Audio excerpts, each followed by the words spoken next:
Всем привет! Сегодня у меня на обзоре наушники KZ Krilo. Двухдрайверные проводные внутриканалки с функцией аналоговой эквализации. Нечто похожее около месяца назад я уже обозревал на своем канале в виде наушников KZ Caster Improved Bass. Однако в Caster использовалась связка на двойном динамическом драйвере. Krilo же в свою очередь из себя представляет классические гибриды с одним арматурным и одним динамическим излучателями на корпус. Ни для кого не секрет, что на рынке, перенасыщенным бюджетными предложениями, KZ всегда предлагает куда больше с точки зрения качественного звучания, нежели остальные производители, тем самым абсолютно всегда вырываясь вперед на их фоне. Наушники Krilo исключением не стали и в короткое время весьма успешно достигли признания у многих ценителей звука, ведь за свои скромные $20 наушники звучат просто отлично. Разумеется, как и в случае с Caster, данное утверждение справедливо лишь в одном случае. Все, что имеется в комплекте с наушниками, кроме них самих, обязательно надо заменить, ибо использование стокового комплекта неминуемо приведет к разочарованию от звучания.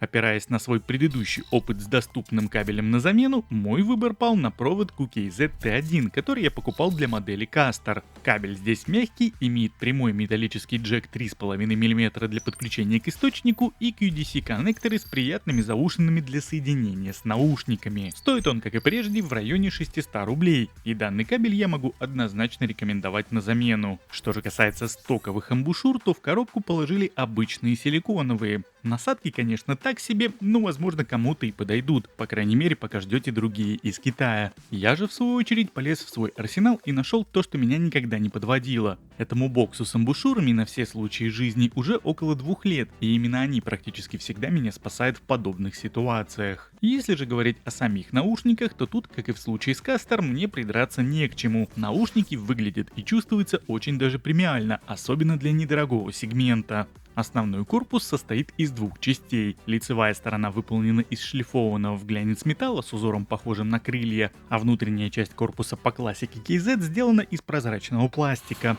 Он хоть и затонирован в темноту, но при желании частично здесь все же можно разглядеть инженерные коммуникации. Сопла звуководов пластиковые и прикрыты металлическими сетками. В них, кстати, можно увидеть те самые арматурки 30095. Как и в случае с Caster, одной из характерных особенностей конструкции в данной модели является встроенный аналоговый эквалайзер, состоящий из 4 рычагов. Они имеют только два положения, включен и выключен. Для удобства их переключения в коробку положили специальный инструмент. По удобству и посадке в моем случае нареканий нет. Удлиненные цилиндрические звуководы заходят глубоко, обеспечивая тем самым неплохую пассивную шумоизоляцию. По своему весу и форме они такие же, как и Caster. Никакого дискомфорта даже после длительного прослушивания они не доставляют. Наушники легкие, имеют эргономичную форму и удобно располагаются внутри ушной раковины.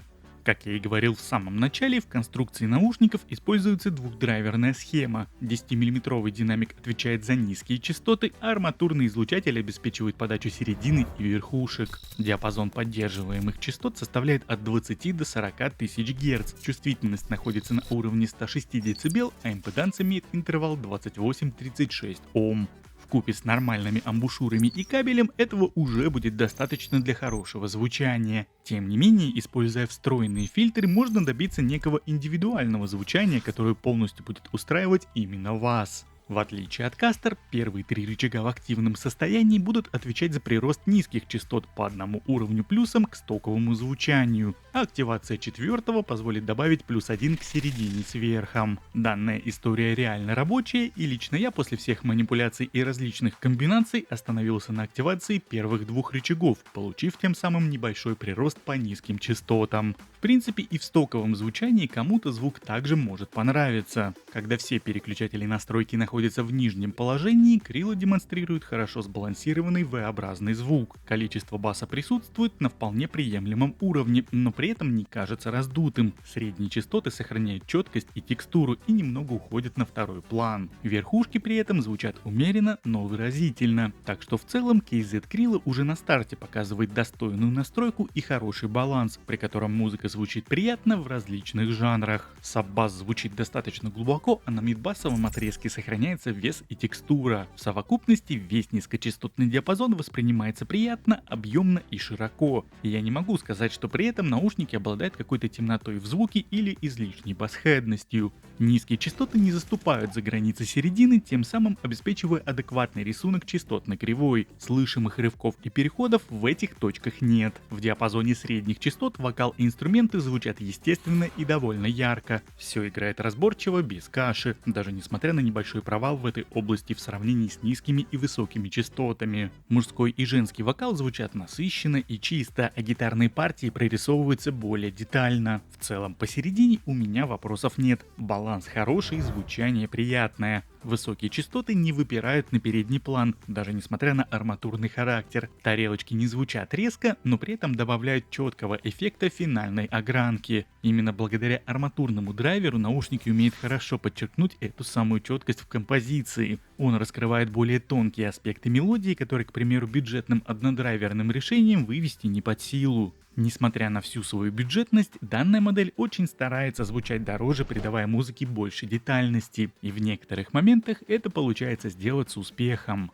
Благодаря гибридному подходу в наушниках получилось обеспечить весьма широкую и просторную звуковую сцену. Инструменты хорошо различимы, как и их положение в пространстве. В этих наушниках при должном подходе вполне реально слушать и сложную музыку, хотя подходящим вариантом для них будет скорее популярная современная музыка, рок, электроника, EDM или же хип-хоп. Таким образом, наушники прекрасно подойдут для новичков, которые находятся в поиске отличного универсального качества звука, а также для тех, кто хочет послушать гибридную связку, заплатив за это приемлемую сумму. При лояльном ценнике в районе 20 баксов мы получаем отличный вариант гибридных наушников, который с легкостью затмит конкурентов из более дорогого сегмента. Разумеется, вы должны четко понимать, что за эту сумму вы покупаете только наушники. Как я и говорил ранее, все остальное надо будет поменять. В противном же случае описанного мной эффекта скорее всего получить не удастся. Аксессуары из коробки весьма посредственные. Что же касается меня, то сравнив между собой Кастер и Крила, я лично на свой слух отдал предпочтение последним.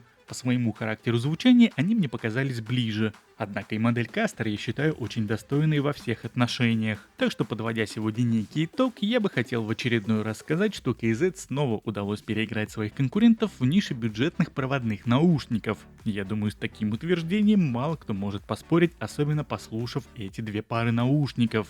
В общем, наушники классные, просят за них недорого, так что попробовать их определенно стоит. Я же на этой прекрасной ноте, пожалуй, буду закругляться. Спасибо, что посмотрели это видео, лайк, подписка по желанию и до встречи в моих следующих обзорах. Пока-пока.